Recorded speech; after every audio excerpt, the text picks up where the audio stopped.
Finish liquid স্প্রের সৌজন্যে আমাদের বিশেষ আয়োজন ব্যস্ত খামারি।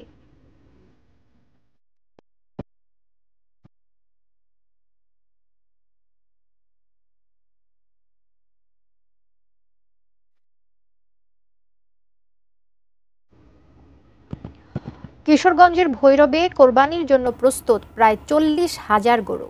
আসন্ন ঈদুল আজহাকে সামনে রেখে দেশীয় পদ্ধতিতে বিভিন্ন জাতের গরু মোটাতাজাকরণে ব্যস্ত সময় পার করছেন সেখানকার খামারিরা।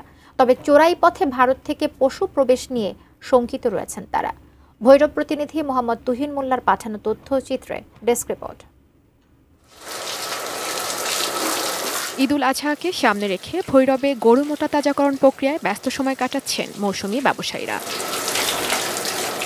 কোরবানির বাজার ধরতে উপজেলার 7টি ইউনিয়ন ও পৌর শহরে 57টির বেশি ছোট বড় খামারে গরু ছাগল পালন করছেন প্রায় 2000 প্রান্তিক চাষী। এসব পশুকে সম্পূর্ণ দেশীয় খাবার, সবুজ ঘাস, খড়, নানা ধরনের ভুসি, ভাত, খৈল ও ভিটামিন খাইয়ে মোটাতাজা করতে নিরলস পরিশ্রম করছেন খামারিরা।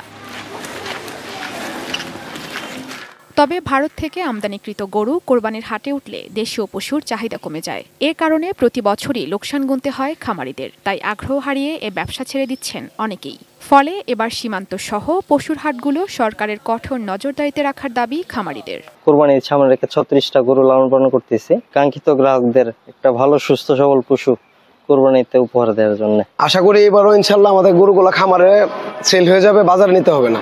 ইন্ডিয়ান গরু যদি না আসে তাহলে আমরা যে গরুগুলো আছে আমরা কিছু ভালো দাম পাবো আশা করি।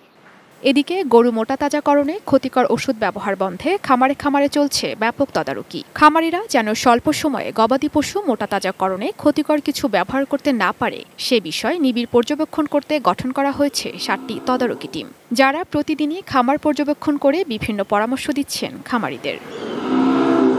ভৈরবে এবার কোরবানির পশুর চাহিদা 15,000, প্রস্তুত আছে 40,000 গরু, যা এই উপজেলার চাহিদা মিটিয়ে পাঠানো হবে দেশের বিভিন্ন প্রান্তে। কোরবানি ঈদকে উপলক্ষ করে আমরা 7টা টিম করে দিয়েছি।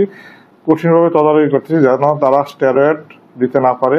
এই বছর আমাদের কোরবানির যোগ্য গরুর সংখ্যা 40,000 প্রস্তুত রয়েছে।